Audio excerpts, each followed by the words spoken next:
The NASCAR Whelen Euro Series will continue its travels around Europe and for the first time ever will head to Most in the Czech Republic on the 29th and 30th of June. With 4 races over the course of the weekend, there'll be plenty for the fans and the drivers to get excited about. The NASCAR Grand Prix of the Czech Republic also marks the halfway point of the 2019 season. Close racing and pure racing are guaranteed. But when the checkered flag falls, who will claim the win?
Hello NASCAR fans, I am Martin Dobek and let's watch my onboard video here in OM Max Motion NASCAR Show 2019 in Most.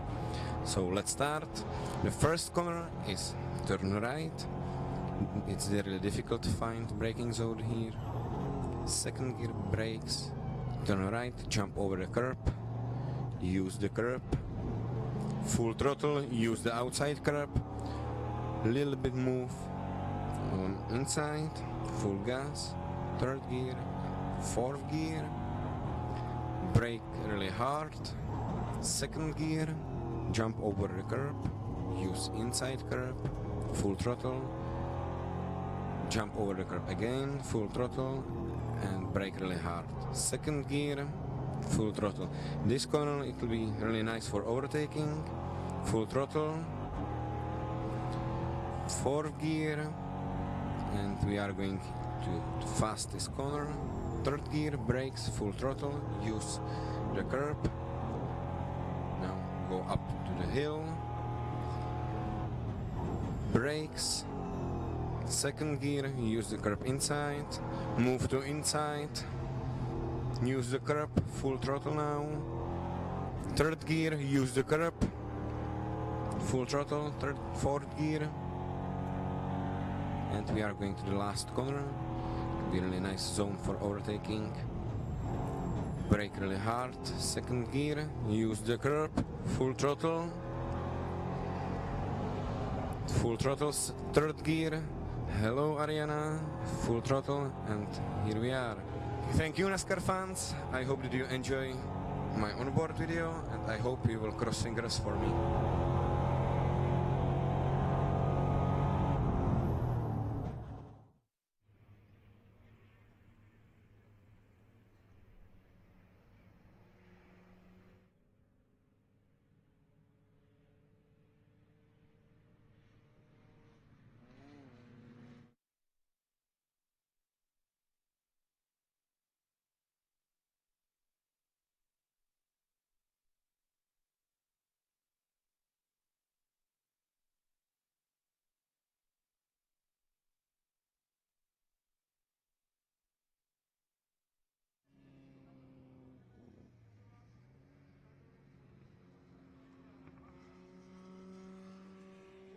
závodním samotíkovým, ale samozřejmě to hlavní, to je NASCAR Whelen Euro Series.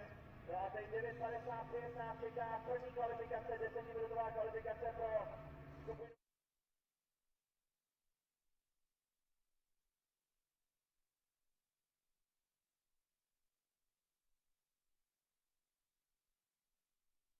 Do atraktivního superpole, takže za chviličku si budeme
Tak ještě než se budeme věnovat právě Autodrom Most NASCAR Show a tomu hlavnímu vrátu celého víkendu, tedy NASCAR Whelen Euro Series Elite 1, tedy Elite 1 a jejich kvalifikace, tak si povedu znovu dnešní doprovodný program na sobotní den připraveno pro ty nejlepší dětské dopravní výše, stánkový prodej, atrakce pro děti, skákací hrad, fotokoutek, kano.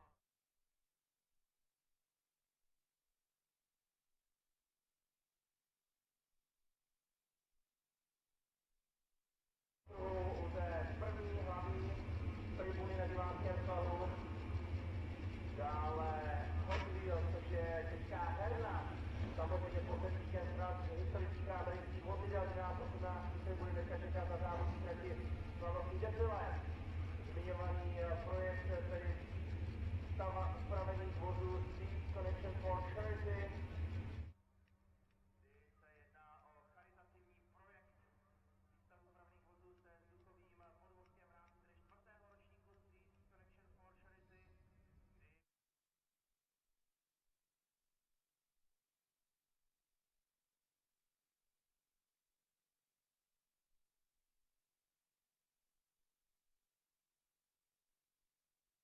kdy a budu doprovodného programu si dneska budete moci vidět například Crazy Days, americké vystoupení na motocyklech nebo akrobatické vystoupení na motocyklech, aby to byly přesní ve 12 hodin. Poté ve 13 hodin ukázka amerického fotbalu přímo na startovním rostu.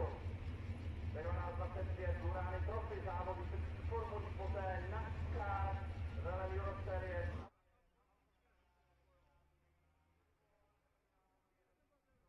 Možnost setkat se ve 13 hodin s těmi hlavními hvězdami právě seriálu NASCAR Whelen Euro Series.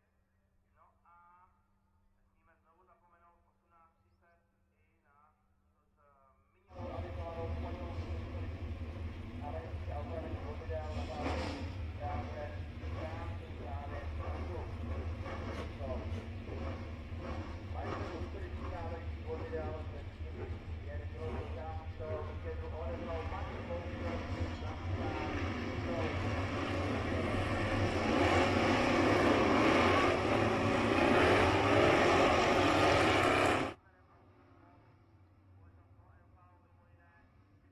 Já to nevidím, ne?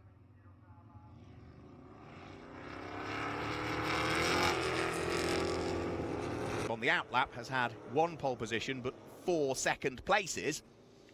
And who is going to mount a challenge for pole position here? Might we see another pole sitter? Could we see 4 different pole sitters out of 4 different qualifying sessions? Because Alan Day leads the championship, the number 54 car. He's on 221 points coming into this weekend. The number 11 car, there it is, of Stinis Longin is 19 points adrift on 202 in the championship. And Nicola Rocca, the rather rapid Italian driver, teammate to Stinis Longin, lies 3rd in the championship on 189 points. And Nicola Rocca has had a consistent season. He's only had 1 podium, but he's had 3 5th places, he's had a 6th place, and he's had another top 10 finish on top of that as well. So it's been a consistent season for the Italian. You say another driver that is eligible for what is the Junior Trophy.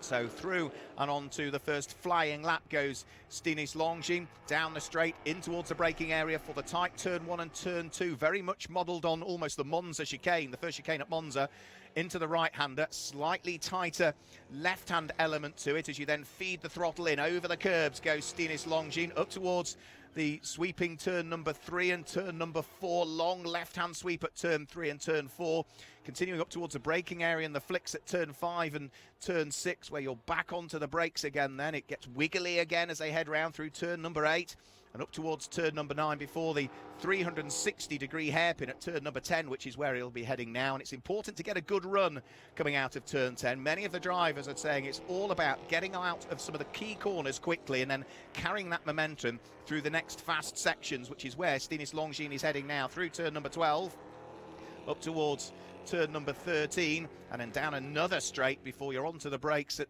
turn number 15 and 16, which is another chicane that flicks right and flicks left almost. Under the bridge he goes, looking nice and clean and tidy at this stage. Apologies, ladies and gentlemen, if you lost a little bit of the audio a few moments ago. We've got just a small little technical issue we're trying to work on here, so apologies for that. But Stinis Longin's lap looks very good, sweeps his way round through turn number 18. There goes Mauro Trione, the number 31 car in the hands of the very, very likeable Swiss-based Italian, accelerating his way onto what is hopefully a quick lap for him. That's the sister car to Alan Day, the reigning champion. Mauro Trione, one of many characters we've got in the 2019 NASCAR Whelen Euro Series. Looking neat and tidy, actually. Stinis Longin still pressing on his lap. There is one car that I think is already in the pit lane, and that's Dario Carzo, who I think has brought his number 8 car from Racers Motorsport directly into the pit lane. But Stinis Longin looking quick at this stage. Do we concentrate on what is going on with Mauro Trione? Alan Day has popped the best lap in that we've seen so far. Onto the brakes, up towards turn number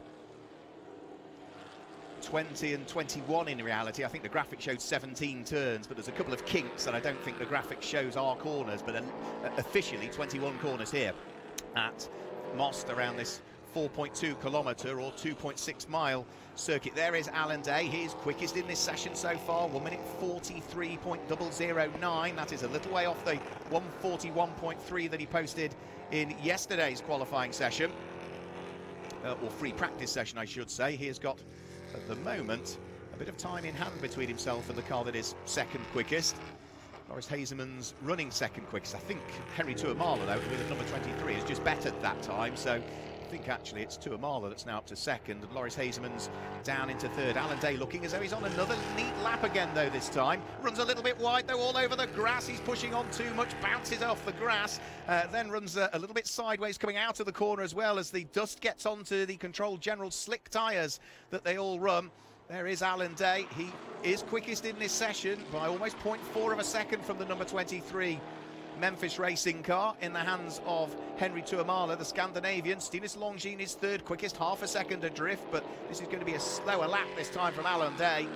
Over the start-finish line goes the back-to-back champion, and no longer is he on pole position because Loris Hazemans, the Dutchman, has now at the wheel of his Hendricks Motorsport number 50 gone on to provisional pole. So Alan Day will be hearing that from his spotter and the team. He will know he's got to put another lap now on those general tyres, and in these warm conditions tyre conservation over the course of a very, very, very hot weekend that is forecast here in the Czech Republic at Autodrom Most is going to be key. And again, a snatch break there from Alan Day, slightly overdriving the car round through turn number 5 and turn number 6. So he's clearly pushing on, and I think just might be struggling a little bit in this session. That's the car that's on pole, the number 50 car of Loris Hazemans, or he was on pole. It's now Nicola Rocca, the number 22 PK Carsport Chevrolet Camaro, that has gone on to pole position. Nicola Rocca is third in the championship standings.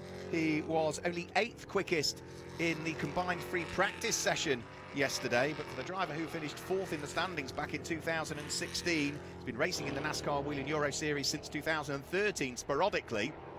That is a good lap time, 1 minute 42.302. Can Loris Hazemans, though, get himself back to the top of the times? Remember, it's the top 12 that go through into Super Pole, which means that down in 13th position, as you'll see on the graphic on the left of your screen, 3 times champion, the most successful driver in the NASCAR Whelen Euro Series, the Spaniard, and the Villarino, is at the moment not destined to work his way through. And also Jacques Villeneuve is also not going to head through towards Super Pole either at this stage. Through goes Loris Hazemans, back over the start-finish line. And is that going to be good enough to grab pole position? Yes, it is. A 1 minute 41.328 for Loris Hazemans. Sees him back onto pole position. Alan Day is second at this stage, 1 minute 42.078. And Nicola Rocca, who a few moments ago was top of the times, now finds himself down in 3rd position. Over the start-finish on comes back-to-back champion Luca Lasser, who was champion some years ago, back in 2009-2010. He is 5th quickest at the wheel of his Mishu Motors number 33 car. There goes number 12, Francesco Cini, who is 6th quickest currently, the Italian. Works his way through turn number 1 and turn number 2. Former champion in the Euro V8 series, also champion in the Radical European Championship was some years ago, Francesco Cini. The 38-year-old Italian for Solaris Motorsport at the wheel of his Chevy is 6th quickest. There's number 24, Nicola Rocca. So he was briefly atop of the times. Needs to find the best part of, 8/10 of a second if he wants to get himself back to the top of the times, but matters not really. As long as you're inside the top 12, that's the important thing in this first aspect of qualifying, for which there is less than a lap time to go now. So there's 1 minute and 30 seconds to go for Nicola Rocca as he turns his way through turn 15, turn 16, and then starts to head down through the fast sections of the circuit, the sweeping corners at turn number 18 and turn number 19, and in towards, as we heard from Martin Dubac, that potential outbraking area come the racing, turn number 20, which is where he's threading his way through now. First sector looks reasonable from Nicola Rocca. Is it going to be good enough, though, to see him improve his time? 3rd quickest, 1 minute 42.170 for the Italian. Through and over the start-finish line, and it is quicker. It is a little bit quicker into the 1 minute 41s for Nicola Rocca this time through. Great lap from Jacques Villeneuve, the number 32 Go Fast Racing Chevy Camaro, just goes 2nd quickest. So Nicola Rocca, number 24, we've just seen him improve his time up to 2nd. He's already down to 3rd by the time he exits turn number 2 and heads through the sweeping corners at turn number 3. So Hazemans is quickest, Villeneuve is 2nd quickest, Nicola Rocca is 3rd, 4th is Alan Day, 5th just moving up is number 27 Thomas Ferrando, another former Elite 2 champion, moving up to Elite 1. Christophe Bouchou is 6th. Fred Gabion is 7th with just 10 seconds to go in this session. And who is not going to make it through that we might expect? Number 77 for Memphis Racing, Alexander Graf, is not going to make it through. Neither is Ulysse Delceau, who was 5th quickest on combined times yesterday, but is only 13th quickest at the wheel of car number 36. But there are still cars out there. They are on quick laps, and the times will count. Even though the checkered flag has now gone out, any cars still on a quick lap, the time will count. So there might be some further shuffling in the order. 7th quickest, the number 3 RDV competition Chevrolet SS of Fred Gabion, 3 times a runner-up in this championship and a winner at Brands Hatch, has gone into the pit lane, so he is confident that he will remain inside the top 12. And as the next few cars head over the start-finish line, Loris Hazemans understandably dives for the pit lane. Ulysse Delceau desperately trying to get the number 13 car inside the, the number 36 car inside the top 12. He's 13th. Is he going to improve? and it looks as though no is the answer to that one. So Ulysse Delceau takes the checkered flag and will not find his way through into Superpole, unfortunately. That is an enormous shame, say, for the driver who must have been on a high yesterday, 5th quickest on combined times following free practice, but the reigning Elite 2 champion is not going to head through towards the Superpole session. Martin Dubeck comes through. He'll be disappointed at his home NASCAR Grand Prix that he's not made it through to the Superpole session for Elite 1, but he's got another opportunity because he is competing in both Elite 1 and Elite 2 this weekend, so he'll be back out very shortly for another qualifying session. But as the last few cars take the checkered flag, there goes Eric Verdonker through and over the start-finish line at the wheel of the number 98 car for Motorsport 98, the 57-year-old Belgian. He has not made it through, so we will look towards the top 12 that will make it through. I think everybody has now largely taken the checkered flag, so the cars making it through to Superpole. I know the graphic has just disappeared from the left side of your screen, but quickest in that session, number 50 for Hendricks Motorsport, Loris Hazemans. Second quickest was number 32 for Go Fast Racing, Jacques Villeneuve. Third, number 24, Nicola Rocca for PK Car Sport. Fourth was number 54 for Cal Racing, Alan Day, the reigning champion. Fifth, number 11, Stinis Longines for PK Car Sport. In 6th place was the Ford Mustang, number 27 of Thomas Ferrando. 7th place for Alex Caffey Racing, number 1, which is the Ford Mustang of ex-Le Mans winner Christophe Bouchou. 8th place is number 69. That is going to be Sebastian Bleekie-Molen, who is through to Superpole. In 9th place, number 23 for Memphis Racing, the Scandinavian Henry Tumala. 10th place, the 2009-2010 champion, number 33 for Michu Motors, Luca Lasserre, at the wheel of his Ford. In 11th place, Fred Gabillon, the Brands Hatch winner and 3 times a runner-up in this championship, makes it through. And number 12, just heading down pit lane, Francisco Cini is the final car to make it through to Superpole. So in 13th, not making it through, therefore that car will line up 13th on the grid, subject to official confirmation and any other penalties that might be applied possibly before the race gets underway. But number 77, Alexander Graf, missing out unfortunately, as does another former Elite 2 champion, number 9, Gianmarco Ercoli, 3 times a champion and double winner this year, number 48, Ander Villarino, also did not make it through for Racing Engineering and his Ford Mustang. That is a big, big surprise, as is the car that was 16th quickest as well that didn't make it through, Ulysse Delceau. So there's a few big names that have not made it through into the Superpole session.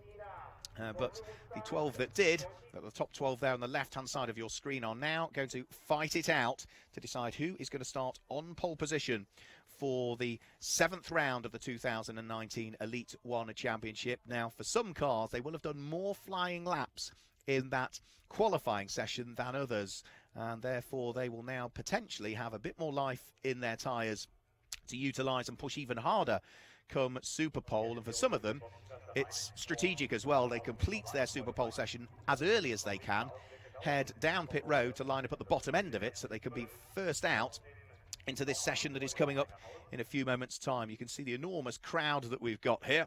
So we look back at Alan Day and Stinis Longines as they were sort of building towards their quick laps. They're two of the drivers that are certainly going to be fighting for pole position in this session that is coming up.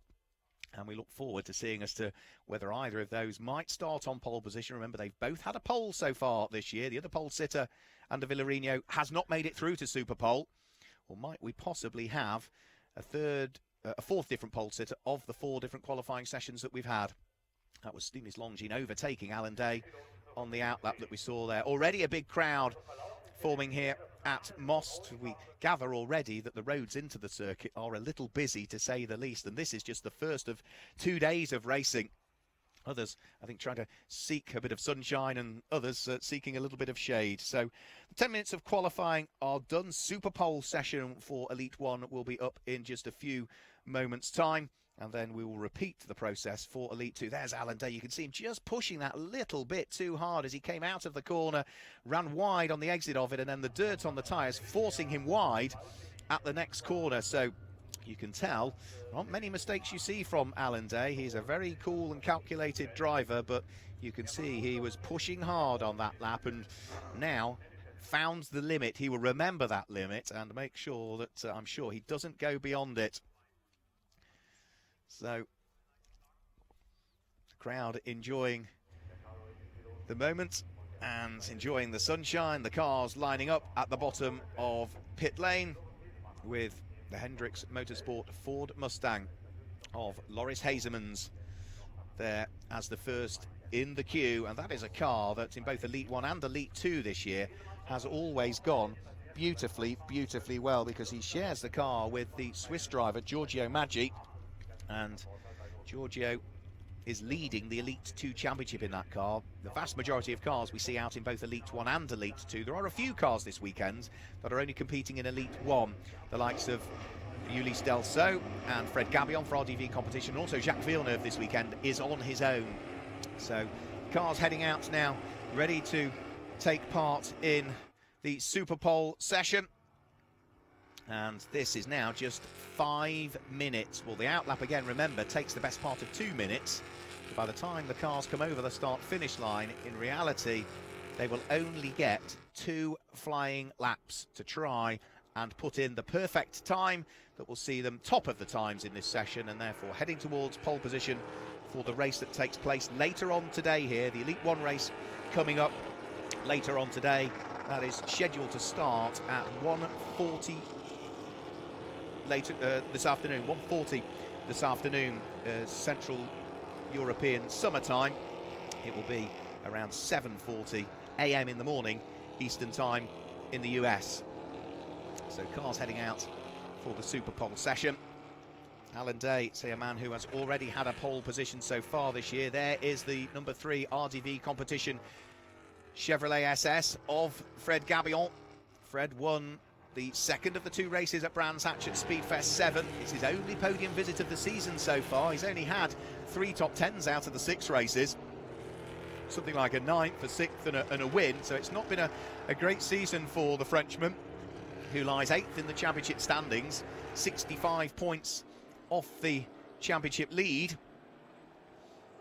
and would desperately like to have another cracking weekend. There is number 27, which is Thomas Ferrando, the 21-year-old Frenchman, who was runner-up in the Junior Trophy last year. He was 7th in the overall standings for Elite 1. He was the Elite 2 champion back in 2017. As they head onto the flying lap, number 32, Jacques Villeneuve. You can see the sun glinting off the windscreen of the Go Fast Racing prepared Chevrolet Camaro. Francisco Cini starts his flying lap as well. So important to get on the brakes at the right point through turn number 1 and turn number 2. Snatches a break on the unloaded wheel there, Francisco Cini. Just a brief lock-up. Shouldn't have compromised the run in towards turn number 1 too much. Here comes the number 23 car of Henry Tumala, the Finnish driver, who was champion in the Camaro Cup in Finland last year, having finished runner-up in it the previous year.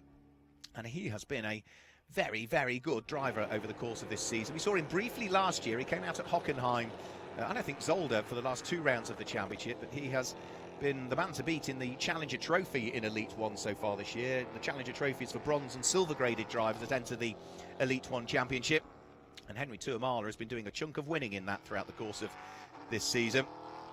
We'll be very pleased that he's got himself through into Super Pole. But what is the time going to look like? Remember, there's only 12 cars out there, so there's a bit more track space available around this 2.624 mile circuit.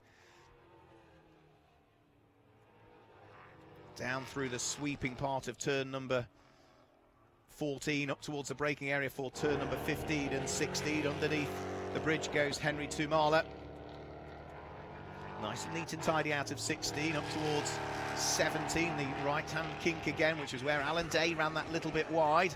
Over the start-finish line goes Nicola Rocca, looking to try and pop a time in, which sees him go second quickest on his first flying lap. Loris Hazemans is the first driver to post a flying lap, a 1 minute 41.5. Still not quite down to the times that we were seeing in free practice yesterday. Number 54, Alan Day, his first flying lap sees him go third quickest with a 1:41.813. So there is Hazemans from Nicola Rocca. Alan Day third quickest, Denis Longines fourth, Luca Lasserre and then Jacques Villeneuve the top 6. And remember, there's only time now for one more flying lap. Alan Day again using all of the curb. The dust just raises a little bit as he heads round through turn number 10 up towards The left, very slight right-hand kink at turn number 11, then the left-hand kink at turn number 12, and this is where if you get cleanly off that hairpin at turn number 10, you carry all of that momentum through this next section of corners. If you don't get the exit right, what is a small mistake at the exit is just exacerbated as the time you lose just builds and builds and builds through the quick sections. Alan Day looking nice and neat and tidy as he works his way round through turn number 15 and 16. But this man is top of the times. Loris Hazemans, who lies 4th in the standings. He's not had a win so far this year. He's had a 2nd, a 3rd, a 4th, and another couple of top 10s on top of that. Is this going to be an improved time for what is already the provisional pole sitter? Loris Hazemans comes over the start-finish line, and what was a 1 minute 41.5 becomes a 1 minute 41.4 improved time for Loris Hazemans.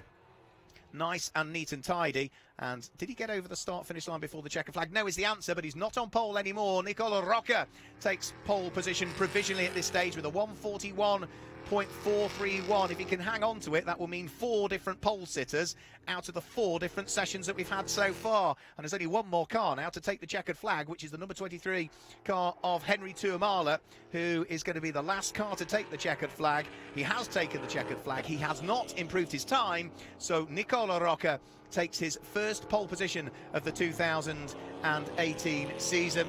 And that's his fifth pole position, 4 previous pole positions. It's his 5th pole position in his NASCAR Whelen Euro Series career, and it now means that we've had 4 different pole sitters out of 4 different qualifying sessions in the Elite 1 division.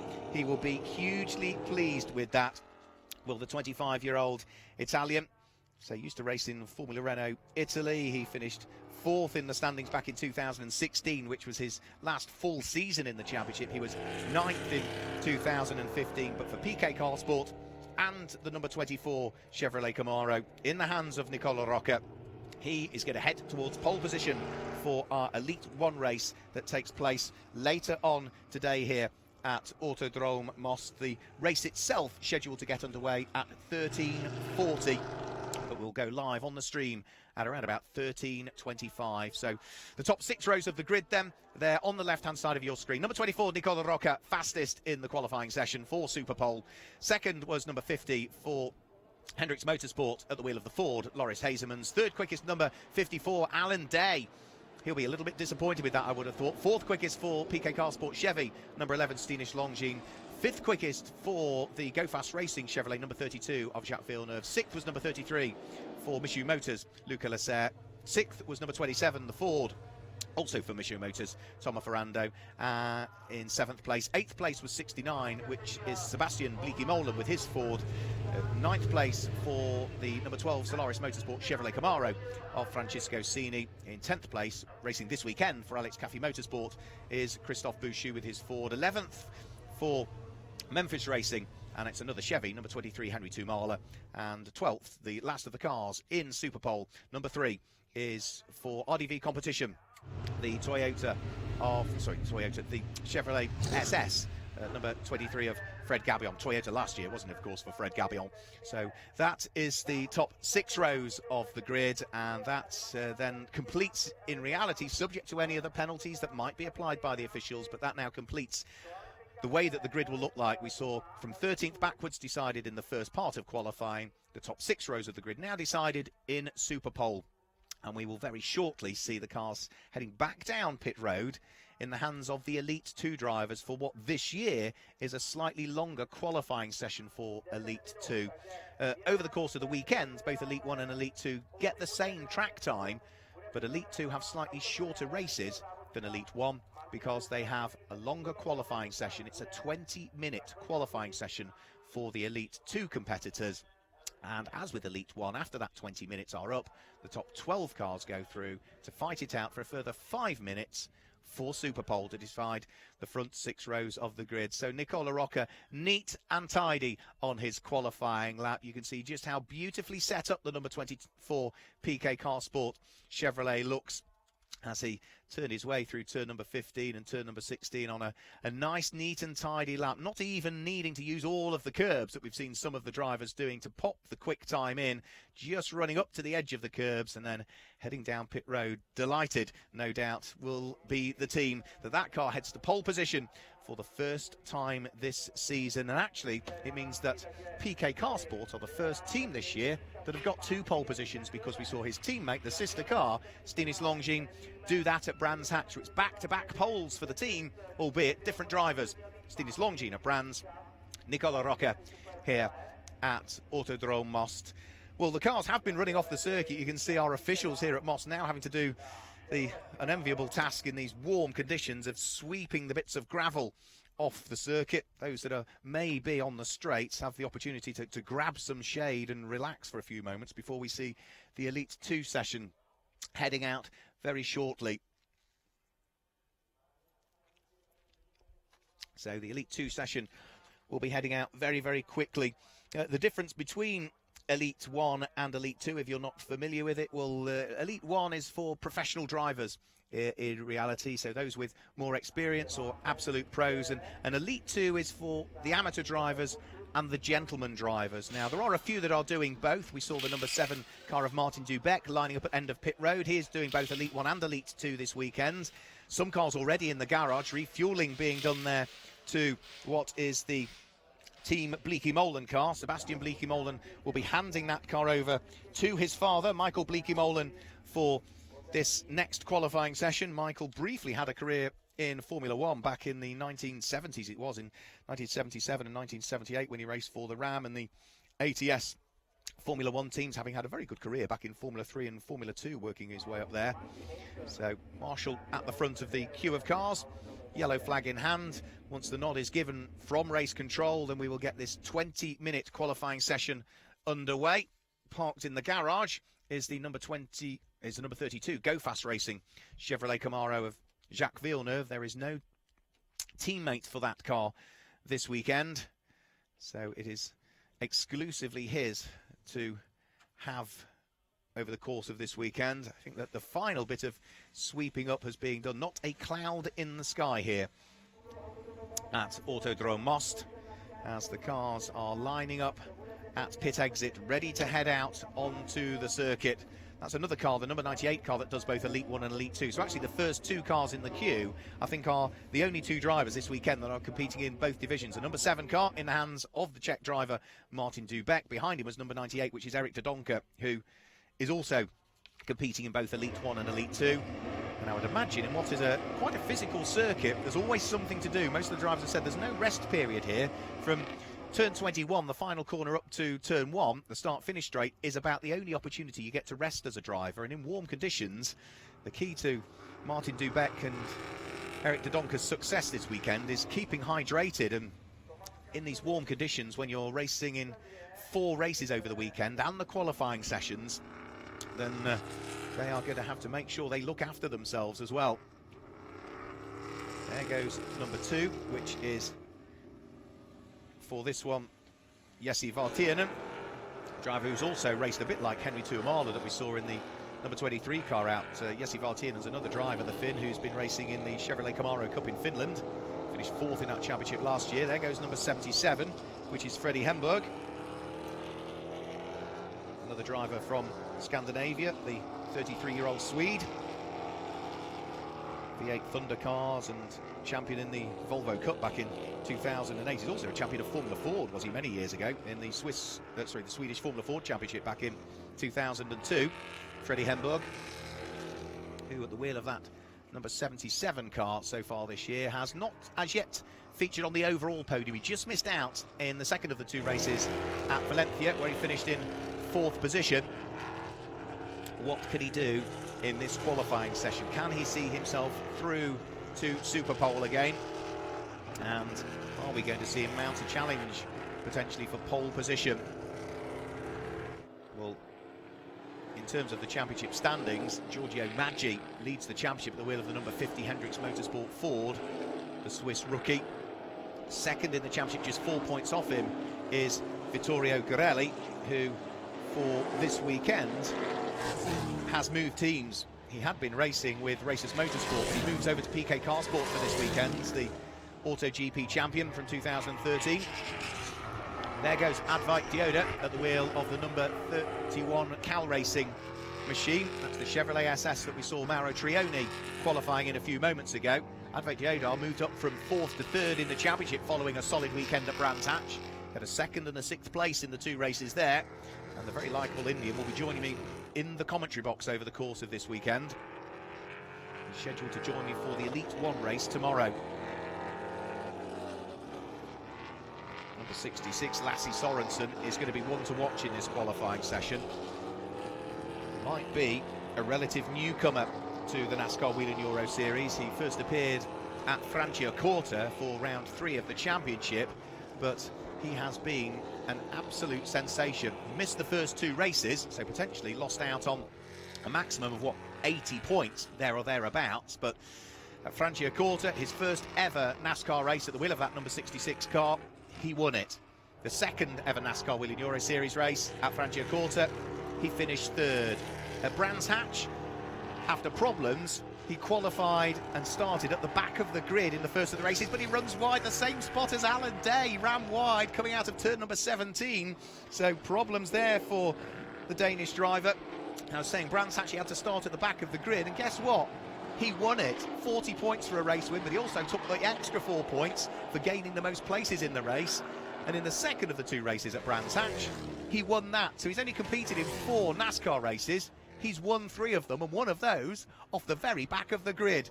What can he do in this one? He was 3rd quickest on combined times yesterday. Eric Dodonka bounces over the curbs at the wheel of the 98 Motorsport car, the Ford Mustang, as he turns his way through, what's that, it's turn number 4 and up towards turn number 5. This is where it all sort of gets towards the twiddly parts of it now. The right hand flick at 5, flicks left at 6, it goes right again at 7, it goes right again at 8, it goes left at 9, then you're onto the brakes and right again at 10. And this is one of the key corners. Get off this corner cleanly, carry the momentum through the right hand flick at turn number 11, it flicks left at turn number 12, which is where he's heading now, Eric Dodonka. Then you're on the brakes for turn number 13, but again you need momentum off this corner. You're briefly on the brakes, use all of the curb, get off the corner cleanly through the left hand kink at turn number 14, and then onto the brakes again. That between turn number 10 and turn 15, where he's heading now, is where the time can be found, according to so many drivers.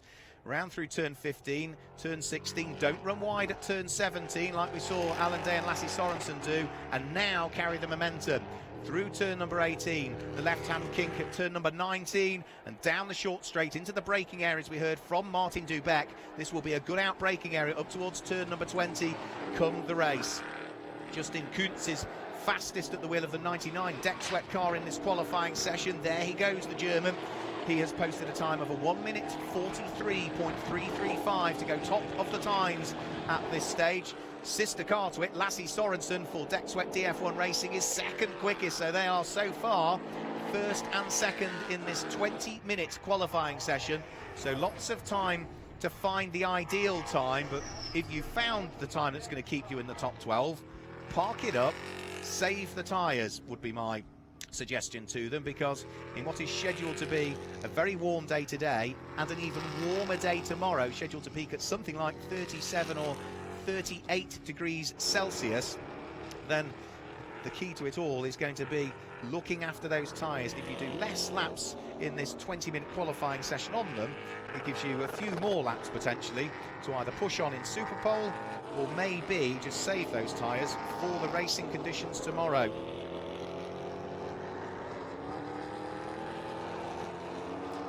Lasse Sorensen heading around to try and see whether he can find a bit more time. You can see all he needs to find is 70 thousandths of a second, both on 1 minute 42.6s, but Lasse Sorensen having improved his time last time through.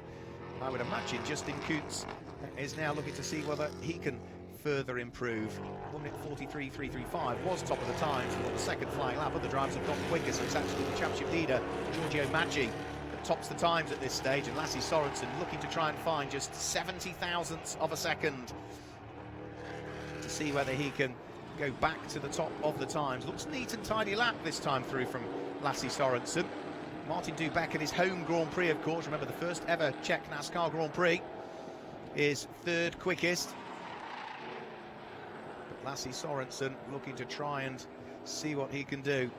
Heading towards us now is number 77, Freddie Hemburg. Freddie is 14th quickest for Memphis Racing. Car that he shares with the Elite One driver Alexander Graf and team owner for Memphis Racing. 1 minute 46.422 from Freddie Hemburg is a little way off the times that we would expect him to be posting. Freddie yesterday was, I think, one of the drivers that didn't do a great deal of running in the free practice sessions. He was 13th quickest in the end in free practice, so wasn't inside the top 12. He's now inside the top 12, but Giorgio Maggi, who was the quickest in this session, now finds himself second quickest. The 70 thousandths of a second have been found by Lasse Sorensen, and a bit more as well, because a 1 minute 42.5 now puts him half a second quicker than this number 50 car in the hands of the championship leader, Giorgio Maggi. So the Ford for Hendricks Motorsport, second quickest. Looking to try and see whether he can just find a little bit more, plenty of time in which to do so, because we are not as yet even halfway through this Elite 2 qualifying session. There's still 11 minutes and 40 seconds to go. A spin, and that looked as though it's the number 24 PK Car Sport car that had the spin. That was Andre Castro, the American, the 20-year-old, that looked as though he had a rotation there. That was round through sort of turn number 15, 16, 17 area, and let's hope that that didn't compromise the lap for Giorgio Maggi. That happening directly ahead of him might have just allowed him to get on the brakes, wondering where the rotating number 24 car was going. There is Vittorio Garelli, switching to PK Car Sport for this weekend. The driver who's second in the championship standings, looking to see what he might be able to do. This is the driver that's third in the championship standings, Advait Dioda, right behind Martin Dubeck, who is third quickest in this qualifying session. Advait Dioda is finding himself at the wheel of the number 31 car, down in 7th at the moment in this session. Alessandro Brigatti moving out of the way. No, that's actually Nicolas Risitano actually moving out of the way, the second of the two Racers Motorsport cars that we've got in this qualifying session. But whether that was again going to compromise the lap of Martin Dubeck, we will only find out at the end of it. Round through turn number 10, the 360-degree hairpin. Tough job there for our cameraman, having to pan through 360 degrees. It's a fantastic viewing point, that part of the circuit. Sweeps his way through turn number 13, the Czech driver. He was quickest in the combined free practice sessions yesterday. 1 minute 42.057 saw Martin Dubeck set the fastest Elite 2 time of the day that we'd had. Is he going to be good enough to head to the top of the times come Super Pole? We'll only find out at the end of this session, and then another 5 minutes thereafter. He's blended out of the throttle on this lap, so it's not going to be an improved time for this lap. A wave out of the window for Advait Dioda. And off the circuit there's somebody that's off the circuit there. I think that might be Thomas Krasinos, the Greek driver that's pulled off on what is the left-hand side of the circuit. So Advait Dioda and Martin Dubeck opt to head in towards the pit lane area. Eric Clement, the 43-year-old Frenchman, at the wheel of the number 88 Racing Engineering Ford Mustang, continuing round. Racing Engineering new to the championship this year, but Racing Engineering are a hugely successful team in motorsport, whether it be single-seaters or sports cars as well, where they have done great things. And there's a big old spin for Eric Clement, all the way through the gravel, sprinkling gravel all over the corner as well, right on the apex of the corner, Eric Clement. No real damage done to the car, but that's going to be a very gravelly part of the circuit, and therefore you get that gravel underneath the tyres. It acts like marbles in reality, so that the tyre's no longer in contact with the tarmac and the car will move around everywhere. So drivers need to be aware of that, because that is going to be a very difficult part of the circuit. And I think that was at turn 1, wasn't it, where Eric Clement just lost the back end of the car and it got away from him. Vittorio Garelli, second in the championship standings, moving over to the number 11 PK Car Sport Chevy for this weekend, still continuing on a flying lap. Heading down pit road goes Myatt Snyder at the wheel of the number 48 Ford. the American, who's 6th currently. Had a good run last weekend at Gateway in the Gander Outdoors Camping Series, where he finished, I think it was 10th overall in the race. And in the second stage, actually was runner-up in the second stage of that race. So the American flying over to compete in the full season this year. But for Vittorio Garelli, what can the 25-year-old Italian do? Used to see him race in GP3 as well as GP2. Huge amounts of experience. He's classified unbelievably as a rookie, but that's because he is new to the NASCAR Whelen Euro Series. It's his first championship season in it. So despite the fact that arguably it's a disservice calling him a rookie, he is new to the championship and therefore is eligible for the rookie trophy. You can see the yellow and red flag in the background suggesting that oil has been deposited by the 17-year-old teenager, Thomas Krasinas. There goes Ben Kriener, who is the youngest driver in NASCAR Whelen Euro Series history, the Scotsman, the number 33 car he shares with Luca Lasser. Where is he currently? Well, he's not going to head through to the Super Pole session. With 7 minutes to go, Ben is down in 16th position now. He was in 15th, he's just down to 16th position now. He will be joining me in the commentary box for the Elite 1 race later on today. A driver who is in his first season of motor racing, unbelievably. Had to work hard to get his signatures to obtain his race licence to be able to join the grid. And there is a big dust cloud, which is slowly clearing. And is that Eric Clermont again? It is, yeah, it looks as though it is Eric Clermont that is in the gravel, already having had one rotation through the gravel and getting away with it. He's had a second rotation through the gravel. He's stuck, and that is going to bring about the red flags for this qualifying session, I would have thought, because that car is not at all in a safe place. So that will have to be scooped up by our officials. Yeah, red flags are out. You can see there on the marshal's post, the red flags come out with there or thereabouts 6 minutes of the session still to go. So red flags come out, and they'll need to get that number 88 Ford out of the way. Eric Clermont, who is not short of experience again. We've seen him racing in the Blancpain series in the past. We've seen him racing in GT4. He's competed at the Spa 24 Hour as well as the 43-year-old Frenchman. But after his second trip through the gravel at the wheel of the number 88 Racing Engineering Ford Mustang, he got away with it first time, he didn't second. So red flags out. We will get some sort of resumption of this session, but at the moment, top of the times, number 66 Lasse Sorensen. Can't say enough about the Dane. He's a very likeable man. He's a giant of a man as well. He's something like 6'4", Lasse Sorensen, and really has made a massive impact since joining the 2019 NASCAR Whelen Euro Series at Franciacorta. Tops the times, 1 minute 42.070. Second quickest at this stage is number 50, the championship leader, Giorgio Maggi, with a 1 minute 42.540. Shouldn't take long to get Eric Clermont's car out of the way. Third quickest, plenty of home support for the only Czech driver in the field this weekend. Number 7, Martin Dubek, putting in a good performance in Elite 2, 1 minute 42.852, still recovering from that knee operation he had only 4 weeks ago. And fourth quickest, number 99, Justin Kuntz, the German, 1 minute 43.158. Fifth quickest, number 27, Pierluigi Veronesi, 1 minute 43.280. And Myatt Snyder, the sister car to this one that's just been dragged out of the gravel, the number 48 car in the hands of the American, 1 minute 43.517. So questions coming in from the internet. Thank you for asking the questions. Please stay in contact with us on social media.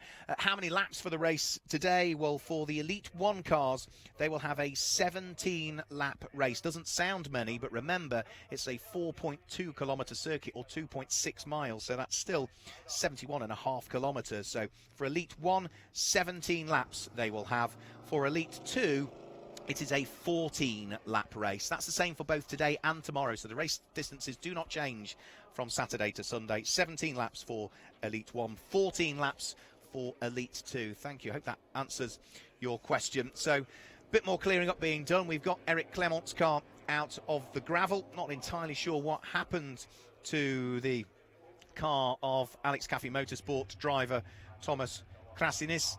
He clearly had some sort of mechanical issue, which meant that he had to retire it at the very edge of the circuit. The yellow and red flags were held out by the marshals at that point, which is usually to indicate that there's some sort of foreign object on the circuit. It doesn't necessarily mean that it's oil. It could be coolant. It could be bits of bodywork potentially have strewn themselves on the circuit. But when you see a car pulled off like that to the left-hand side of the circuit, as the teenager did, the Greek by nationality, but he lives in the UK, Thomas Kratinas, tends to suggest that there's some sort of mechanical issue, and there might have been some oil deposited at that part of the circuit. So I suspect we won't see any more from the former kart racer, who then moved up into the Junior Saloon Car Championship in the UK, in which he competed in 2016, 2017. So cars lining up at the end of the pit lane. The female official sporting those lovely pink trainers, holding the yellow flag aloft, ready to make sure they're ready to go. And there is the beautiful, staggeringly pretty castle that sits right on the top of the hill, overlooking what is a wonderful city, Most. Beautiful city. We're about an hour north of Prague, the capital city here in the Czech Republic, for what is the first ever Czech Grand Prix and the first ever visit to Eastern Europe for the NASCAR Whelen Euro Series. It's a slightly extended calendar for this year. We visit 7 venues rather than what has been a historic 6 venues. So we go to Spain. We've already been there for the first round of the championship. Rounds 1 and round 2 took place at Circuit Ricardo Tormo, just outside of Valencia. Rounds 3 and 4 took place at Franciacorta, just outside of Milan. Rounds 5 and 6 were last time out in the United Kingdom at Brands Hatch, not far away from London. We're here just north of Prague for rounds 7 and 8, and then the next couple of rounds will take place at Venray, the only oval circuit that we will visit on the calendar, which again is sort of not far away from Eindhoven and sort of slightly northeast of Amsterdam. And then after we've had our oval rounds, then we're into the playoffs, which is double points in the playoffs. So it's not 40 points for a race victory, it will be 80 points for a race victory, and all the drivers know that's where the championship is won or lost in the playoffs. Double points at both Hockenheim in Germany, where we're there on the 21st and 22nd of September, and the final rounds again this year take place at Circuit Zolder in Belgium on the 5th and the 6th of October. So the bonnet is up on Jesse Vartiernen's Ford Mustang for Alex Caffey Motorsport. So whether there's been conversation between team and Thomas Krasinas as to what went wrong with the car, and it may well be they're just double checking that whatever's gone wrong with the number 1 car, that the number 2 car is fine. Let's hope so. So it may well be, yeah, they're just double checking that whatever problem befell Thomas Krasinas, that the same is not going to happen to Jesse Vartiernen in what is scheduled to be, well, the clock stopped, the red flag came out with 6 minutes and 15 seconds to go, 1-5 that is, of the qualifying session. Now they'll still have to do another out lap, which means there'll be just over 4 minutes of flying laps available. So if you're at the front of the queue, you should be able to get 3 flying laps in remaining in this qualifying session. If you're at the back of the queue, it may well just be 2, and not necessarily all of the cars might head out. So the likes of Lasse Sorensen, who's quickest as the green flag waves, Giorgio Maggi, who's second quickest, Martin Dubeck, who's third, Justin Kuntz, Pierluigi Veronese and Myatt Snyder. That's the top 6. They all might opt just to stay in the pit lane, possibly, if they are happy with the time that they have posted, and they are also happy that nobody's going to improve to knock them outside of the top 12 runners, because it's only the top 12 that go through to Superpole. Who would I expect to see inside the top 12 that is not at the moment? Well, number 24, Andre Castro, who is lying 8th in the championship standings, has had 3 second places so far this year, arguably should have had some wins as well, is only 17th. Now, we saw his car have a spin, but he's only 17th, and he's not at the moment scheduled to make it through to the Superpole session. So there's work to be done there at the moment, and only clinging on to a place in Superpole, 12th quickest, is number 11, Vittorio Garelli, who lies 2nd in the championship standings. So he is on the bubble as such. 1 minute 43.805 is only 54 thousandths of a second quicker than the 13th place car, which is the Israeli driver Nave Talor for Solaris Motorsport, and the number 12 car. So if Talor can find a bit of time, then Vittorio Garelli will drop out of the Superpole session. So that all eyes will be on the number 7 car of Martin Dubeck. Can he improve his time? He is already 3rd, so I'd have thought he'd be safely through to Super Pole. And in fact, yeah, he's just making sure he's staying out of the way, sensibly indicating to the drivers. They've left Thomas Krasin's car where it was. I thought they might try and move it out of harm's way, but I think they're keen to get the session back underway. And Martin Dubeck is equally as keen, is he, to...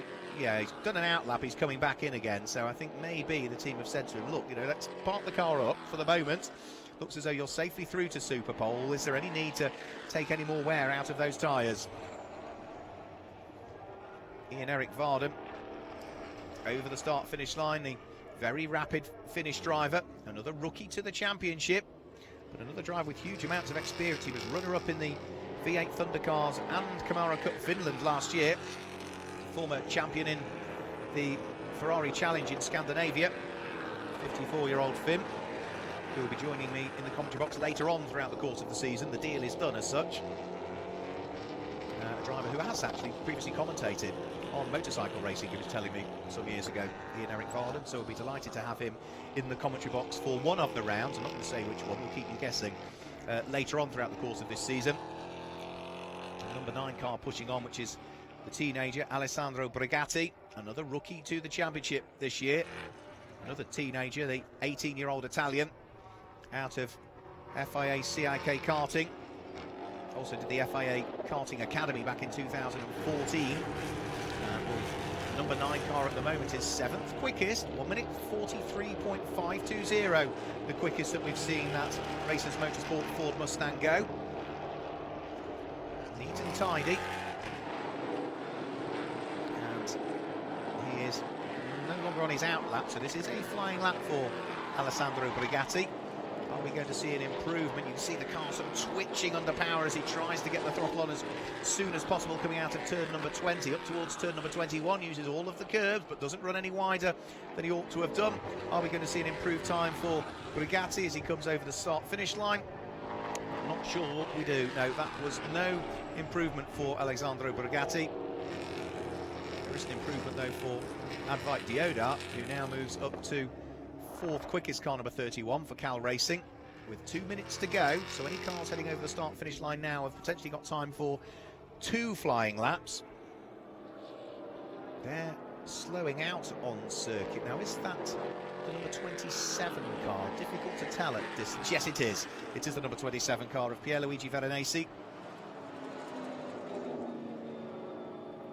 And he's heading into pit lane, Pierluigi Veronesi, so he is confident that 6th quickest and a time of 1 minute 43.280 will see him through towards Super Pole.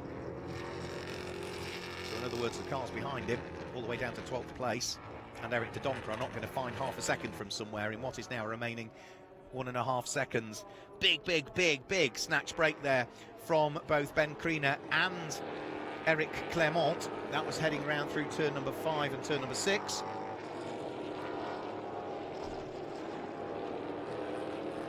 There is number 54, which is Arianna Casoli, a former ladies champion, the Italian driver, who is hoping still to be out with us at Venray. She was saying over breakfast this morning, still trying to raise the budget to ensure that she's at Venray for the only oval round of the championship, which is only 2 weeks away as well, so hard work to be done to try and obtain the funds to join us for the only oval round in the Netherlands. Freddie Henberg over the start finish line, 10th quickest for the number 77 car. Car that's chasing him around the circuit is Nave Talot, the Israeli driver, who at the moment is in 10th place, I think, so I think he will make it through potentially to Super Pole. In fact, he's dropped down to 11th already, Nave Talot.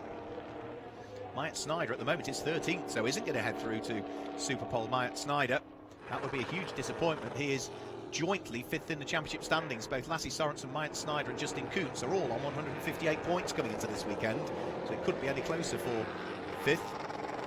Freddie Henberg, though, looking to try and get himself inside the top 12. This is his last flying lap as well, so he exits turn number 10. He is down in 14th position. Needs to find just a 10th of a second. That's how tight it is. If he can find a 10th of a second, it might be good enough to see him through to Super Pole. As the checkered flag now comes out, I think Arianna Casoli was the last car to get over the start-finish line before the checkered flag came out, so she's still got one more tour of the circuit to go. Lots and lots, and again another snatch break. That is the second lap on the trot. I think I said it was Eric Clement, but that is Myatt Snyder that's snatching the brakes there at turn number 5, using all of the curb, using a bit of the dust, snatching the brakes, hopefully not flat spotting the Control General slick tyres that all of the cars run for this season. But the checkered flag is now out, and are we going to see Nave Talor improve his time, because he's just dropped out at Super Pole. He was in 12th place. The number 12 Solaris Motorsport Chevrolet is now no longer inside the top 12 because others around him have been able to post an improved time. The Israeli comes over the start-finish line. Is he going to improve his time? No, he doesn't. He, at the very end of the session, just misses out on getting through to Super Pole. He will be rather disappointed with that. So the checkered flag is now out. There are still some cars out there on flying laps. Number 9 car of Alessandro Brigatti is the last car that has at the moment got himself through to Super Pole, but if others around him improve, a few still take the checkered flag, then the number 9 car might just drop out. Nicolas Risitano, the number 8 Racers Motorsport Chevrolet, is safely through. He claimed his first and only NASCAR Whelen Euro Series win at Valencia at Circuit Ricardo Tormo. He's 5th quickest, so we will see him back out fighting for pole position very shortly. And let's see whether the 30-year-old, who was the rookie champion back in 2016, finished 7th in the overall standings last year, did Nicolas Risitano, whether he can grab a pole position. All the cars have now taken the checkered flag, so through to Super Pole. Number 66, Lasse Sorensen, is the quickest driver in the qualifying session, so he's through to Super Pole, 1 minute 42.070. Second quickest in the end. What was I worried about? He was down in 17th. Second quickest, number 24, Andre Castro, 1 minute 42.307 from the American. Third quickest, the championship leader, number 50, Giorgio Maggi, and his fourth for Hendricks Motorsport, 1 minute 42.540. And fourth quickest, number 7, Martin Dubeck, at his home NASCAR Grand Prix, through to Super Pole, 1 minute 42.852. Fifth quickest, number 8, Nicolas Risitano, 1:42.915. And sixth quickest, who is third in the championship, number 31 for Cal Racing, Advait Dioda, 1 minute 43.065. Seventh quickest, number 99 for Deck Sweat DF1, Justin Kuntz, 1 minute 43.158. Eighth quickest, number 11, Vittorio Garelli, second in the championship, through to Super Pole, 1 minute 43.239.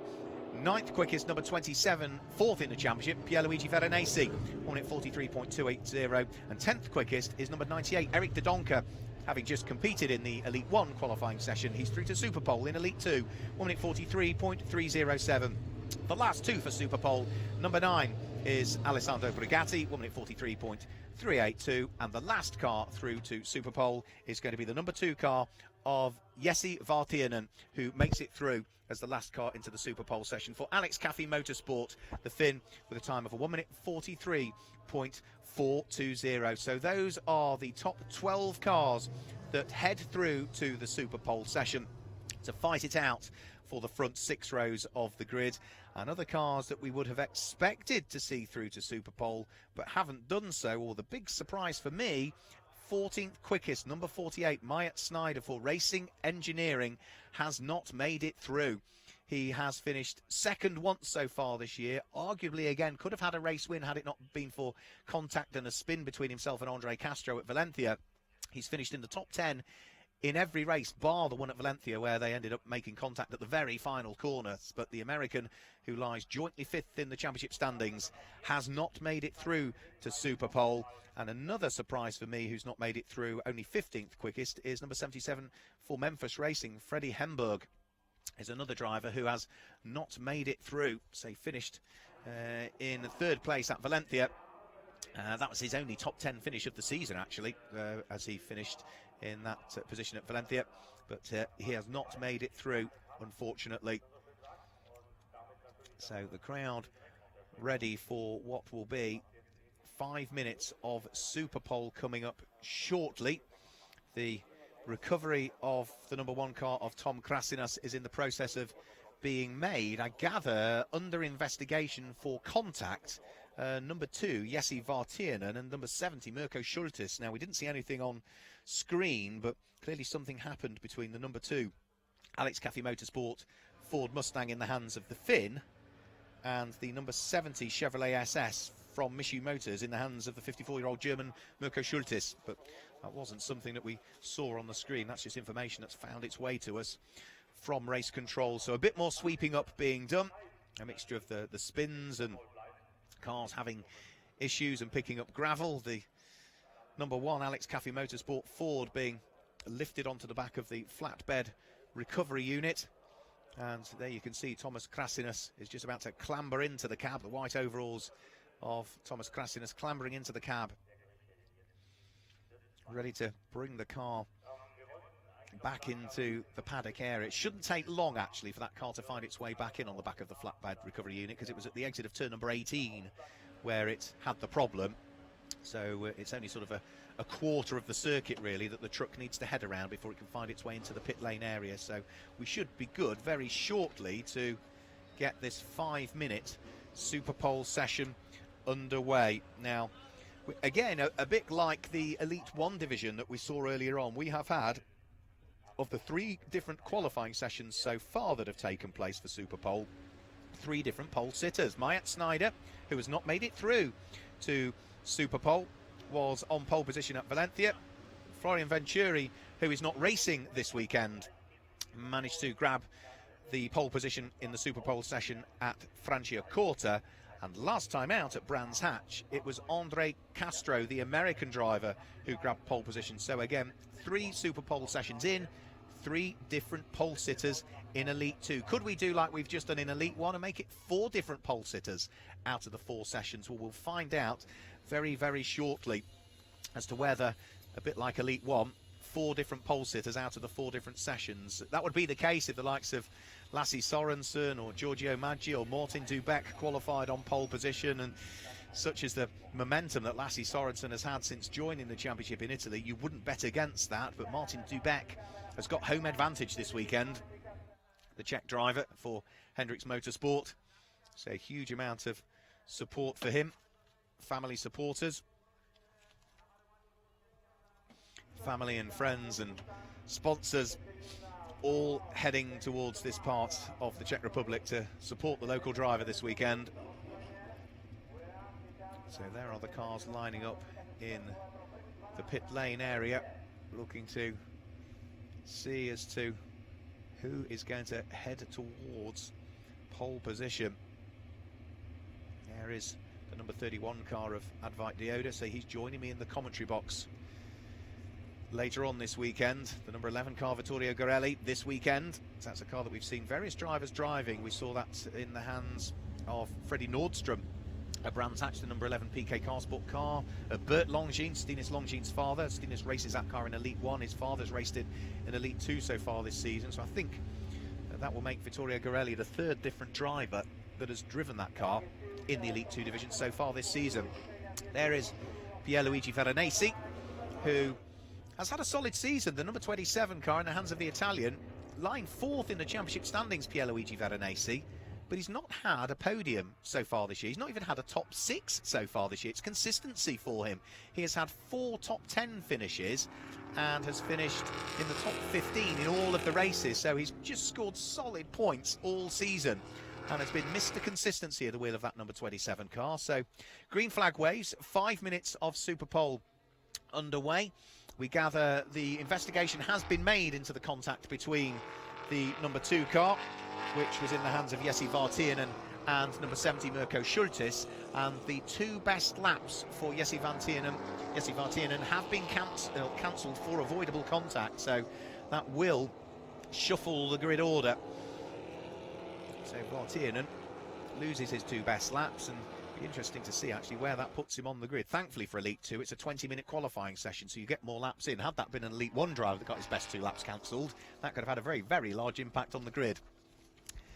So out onto circuit, number 66 car. Are we going to see the first ever career pole position in the NASCAR Whelen Euro Series for Jesse Vartiernen? Well, we'll find out in the next, in reality, 3 minutes and 30 seconds now, would you believe, before the checkered flag flies. So already a minute and a half of this session has gone, and Jesse Vartianen is still in the process of just about to complete his out lap. He will get over the start-finish line with the opportunity to get 2 flying laps in, and therefore you need to make at least one of them count in reality. So through goes the Dane over the start-finish line. Already the most successful driver in terms of wins so far this season. 3 wins out of the 4 races in which he's competed. Nice and neat and tidy up towards turn number 1. Turn number 2 maybe just misses a little bit of the apex there, but if he gets cleanly off the corner, he'll carry momentum round through turn number 3 and turn number 4 and up towards turn number 5, where he needs to get on the brake shoes. All of that curb on the right hand side. There you go, onto the curb, through the brakes, on towards turn number 6 and already up to turn number 7, where the circuit then flicks again through turn number 8 and turn number 9, and then round through turn number 10, the 360-degree hairpin. This is the key part of the circuit. Get off the corner cleanly, carry the momentum through the kink at 11. There's the curbing at 11, up towards turn number 12. See the countdown boards which give the indication as to where the drivers are going to head onto the brakes. Didn't grab the apex as much as I'd have thought through turn number 13 there, so maybe a tenth or so lost there for the car in the hands of Lasse Sorensen. Uses all of the curb through turn number 15. You can see the dust being raised as he grabbed the curb, all of the curb through turn number 16. Be careful not to run wide, Lasse. You did in the first part of the qualifying session. Nice and neat and tidy through 17, up towards the kink at 18, where he'll be flat out. The first flying laps coming in from the cars that got things underway a little bit earlier, but it's nice and neat and tidy. You see the nose of the car dip as he gets onto the brakes at the wheel of the Chevy, turning his way through the right-hander at turn number 21, over the start-finish line. Is this going to be good enough for pole position? He's got one more lap to get in because there's only a minute and 32 remaining on the clock, and Lasse Sorensen goes to the top of the times, but not for long, because Giorgio Maggi just goes quicker. The number 50 car in the hands of the championship leader, a race winner at the first round at Valencia, 3 times a podium visitor so far this year, has just gone to the top of the times. 1 minute 41.412 is amazingly a second quicker than anybody else managed on their first flying lap for this Super Pole session. So there's work to be done for the likes of Lasse Sorensen, Vittorio Garelli. Andre Castro goes second quickest, the American, on pole position last time out at Brands Hatch. But Giorgio Maggi would desperately like his first pole position of the season. His first pole position it would be in the NASCAR Whelen Euro Series, because he is a rookie to the championship for this year. Again, it looks a neat and tidy lap from him, trying to chase down the Deck Sweat DF1 car that's ahead of him. There goes Martin Dubeck with the gold bumpers, his home NASCAR Grand Prix. At the moment he is 5th quickest, looking neat and tidy. Looks as though the Ford is pushing on from Hendricks Motorsport. Up towards the braking area for turn number 15, flicks his way then left at turn number 16. Again, you can see them using all of the curbs but not cutting onto the grass. Be careful on the way out of 17 that you don't run wide, and certainly looks as though Hendricks are doing their homework perfectly for qualifying. Andre Castro, can he find anything more? He needs to find half a second if he wants to try and mount a challenge for that pole position. The American at the wheel of the number 24 PK Car Sport Chevy. 1 minute 42.141, his best at this stage, but he is going to head towards the checkered flag because the clock has now ticked to 0, so the cars are all on their final flying lap. The nose of the car braking, you can almost see the front splitter dragging on the ground. So hard is he pushing the brake into the floor, but not hard enough to snatch the brakes. Remember, no driver aids on these cars, no traction control, no ABS, pure racing in the NASCAR Whelen Euro Series. Andre Castro over the start finish line. Is it going to be good enough? It's not. He does not improve his time, and there's only one more car to take the checkered flag, which does so now. Alessandro Brigatti, who was 12th and moves up to 8th as he crossed the start finish line, so that is an improvement. But with all of the cars now having taken the checkered flag, a bit like in the Elite 1 division, 4 qualifying sessions in, 4 Super Pole sessions in, and 4 different pole sitters. How unpredictable is the 2019 season? Number 50, Giorgio Maggi, grabs the pole position for Hendricks Motorsport in his Ford. Hendricks have had a great qualifying session here in both Elite 1 and Elite 2, but Maggi is going to start from pole position for our Elite 2 race later on today with a 1 minute 41.412. Second quickest, number 24, Andre Castro, the outside of the front row of the grid for the American. He was pole last time out at Brands Hatch, 1 minute 42.141. Third quickest for number 66, Lasse Sorensen. He will have to wait for at least one more race weekend to potentially grab a pole. Not to be here for him. 1 minute 42.544 sees him third. And fourth quickest in his first weekend of racing for PK Car Sport, number 11, Vittorio Garelli, 1 minute 42.805. Fifth quickest, number 7, the Czech driver Martin Dubek in his home NASCAR Grand Prix, 1 minute 42.858. And sixth quickest, number 31, driver that's third in the championship standings, the Indian, but the London-based Indian, Advait Dioda, 1 minute 42.860. Seventh quickest was number 2, Jesse Vartienen, 1 minute 42.981. Eighth quickest for 98, Eric Dodonka, with a 1 minute 43.142. And ninth quickest for number 8, Nicolas Risitano, 1 minute 43.217. 10th quickest, number 99, Justin Kuntz, the German, for DF1 Deck Sweat Racing, 1 minute 43.380. And the last row of the grid that's being formed by this Super Pole session, number 27, Pierluigi Veronesi, fourth in the championship, but only 11th quickest. You could argue might be slightly disappointed with that. 1 minute 43.360. And well, Justin Kuntz there had dropped down to the bottom of the order, so I think there might have been a few lap times lost potentially there. So other drivers gaining places on the grid, and Justin Kuntz losing out ultimately. So Maggi from Sorensen, Castro from Dubek, Dioda from Garelli, Vartienen from Brigatti, then Eric Dodonka, Nicolas Risitano, Pierluigi Veronesi, and Justin Kuntz.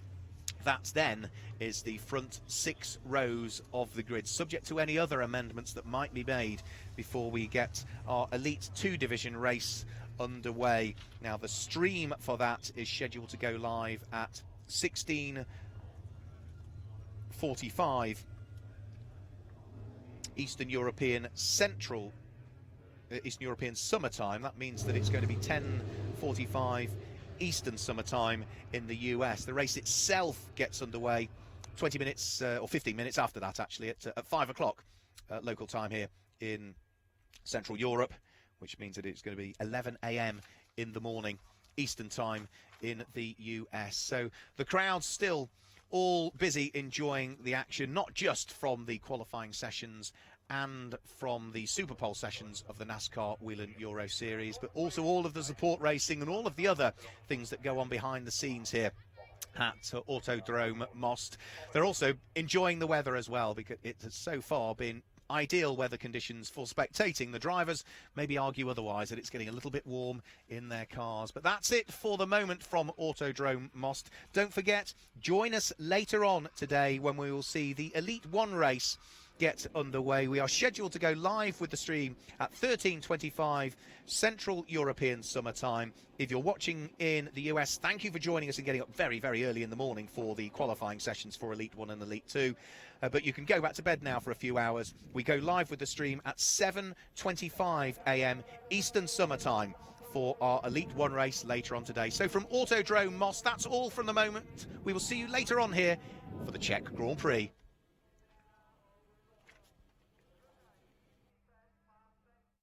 Welcome to Autodromo di Franciacorta. For round 6 of the 2000. Welcome to Circuit Zolder for the final round. The lights go out, the green flag flies.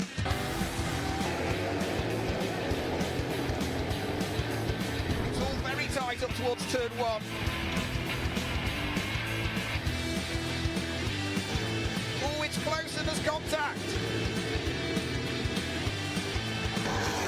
They're side by side.